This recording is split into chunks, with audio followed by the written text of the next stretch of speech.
Oftentimes we get people, and by the way, this tip works for everybody, but let me just call these the fence people. And here's what I mean by fence people. I don't mean people coming into your property and being like, hey, do you guys have fences? Because I have a wolf, Rottweiler, pit bull hybrid, and if you don't have a 20-foot fence, Fluffy is going to jump over it and eat another small child. I don't mean that in terms of fence. I mean, oftentimes we get people coming to our community and they're on the fence. They're on the fence of, should I continue living where I'm at right now?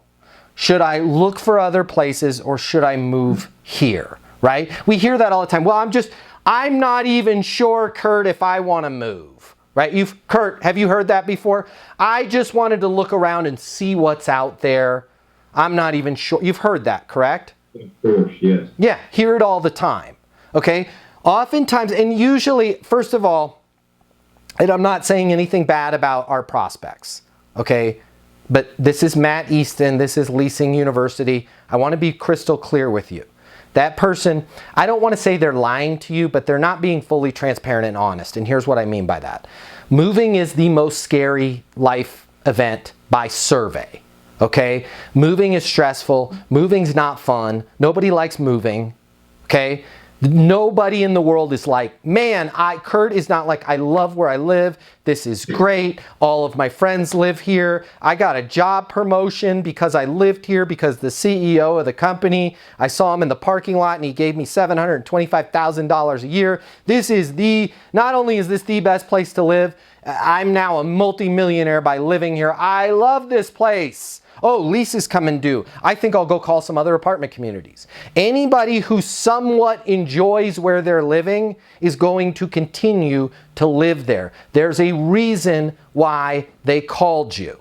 Okay, there is some discomfort with where they're at right now, or they need to change something like their drive, like what they're paying in rent, whatever it is. Just know this, even though it appears they're wasting your time, nobody is actually wasting your time. There's a reason why they called you, okay? But sometimes, as Kurt just brought up, we hear this, you know, I just really needed to think about it. I'm not sure if I want to move or not. Here's what I want you to do. I want you to help them mentally frame this decision. And it's very easy for people to decide, because that's our goal here. Not even to get them to live with us. Our goal is to get them to make a decision. Because the worst thing that can happen is them not to decide to do anything, because they're going to call us back in the 11th hour. We're not going to have the place available, or they're going to re-sign their lease and they're going to hate it. Like, if the chips just fall where they should, we're going to get most of these people living with us, because we were trained on Leasing University and we're super helpful and super skillful and we're great people, and our people are one of the biggest reasons why people move, okay? But with those people that are mentally locked up, I'm not sure what I'm going to do, I need to think about it, I want you to frame their decision into 3 options. 1, 2, 3 options, okay? When we communicate to people what they need to do in terms of the number 3, it makes it very easy for them to make a decision. Easier than if there was only 2 choices. If there's only 2 choices, we tend to waffle back and forth. And if there's more than 3, paralysis by analysis. So here's what I want, Adi, Kurt, Raven, whoever it is, what I want you to say when somebody goes, well, I'm not even sure if I want to move. Agree with them. Got it. Makes perfect sense, Tom. You know, the way I see it, you've got 3 options. You could continue to live where you're at right now. It seems like you're not totally thrilled with it. You had mentioned that the kitchen, I think the way you described it, is a total disaster. You could continue to look around. Of course, there's plenty of choices, especially you go on sites like apartments.com. What most people find out, though, is once they get to those communities, just because there's a green triangle on apartments.com doesn't mean they have anything available. Or you could give living here a try. You had mentioned what was most important to you is that kitchen and the view. We've got the balcony. We've got the corner kitchen for you. I believe you had said we're actually even a mile closer to work. Does it make sense to sign the lease agreement and come live here with us? Right? When I walk you through mentally what this decision is, in terms of 3. You could continue to stick, because by the way, these are everybody's options. Everybody only has 3 options. They could continue to do what they're doing right now. Live in the place where they're living right now. Live in their parents' basement. Live in a van down by the river. And by the way, when somebody says, oh, well, you know, I'm living with my parents right now, I don't need to make a decision.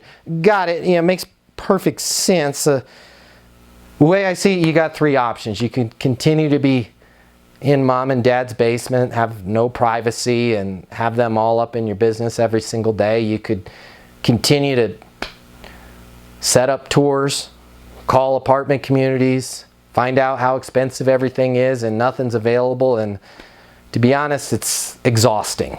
Or, you know what? You could give this 1-bedroom a try. You had mentioned, and then this is where you have to go back to your leasing university, bring up the things that they said were most important to them. Them waiting and thinking about it is not good for them.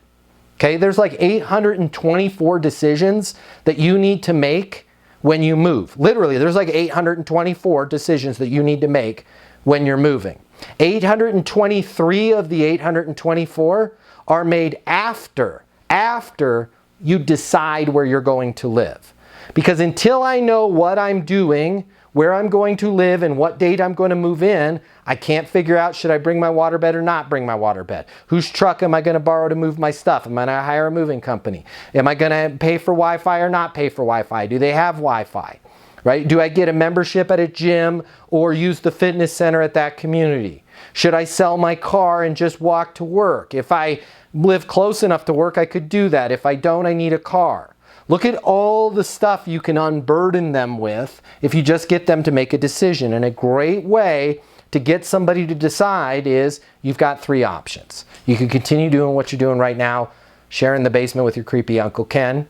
You could look around and do a never-ending string of tours only to find that there's very little inventory in the city. Or we could lock in this 1-bedroom, which you said was most important to you was the view. We've got the beautiful view of the open space, and you've got the parking lot right there for your car. Does it make sense to move forward and go sign the lease? The way people rent apartments has changed. Today's renter has access to more information. Today's renter has more choices. The apartment industry needs you. Studies have shown that moving is the most stressful life event. The old sales training, well, it just doesn't work today. I'd like to teach you how to take the stress out of leasing apartments in a way that's meaningful to you and your renters and get you 7 times more leases. I'll show you how the perfect leasing process works. I'm gonna walk you through everything from answering the phone to closing the lease. I'm gonna show you how to determine your prospects' wants and their needs so that you can build value in your apartments. You will learn how to handle any objection or complaint. I'm gonna show you how to connect with your renter so it's easy for them to rent with you. I've taught the best property management companies and thousands of people just like you how to lease apartments. Property management is complicated. I'll simplify it for you. There's more competition than ever before. I'm gonna show you how to be number 1. All of a sudden, your career, it's gonna make perfect sense. Even if you've never worked in sales or property management before. And for the advanced property manager, I'm gonna show you how to take things to the next level. Leasing University is a new, simple, step-by-step process that's effective. We're gonna help you become a rock star in property management. I'm Matt Easton, and this is Leasing University.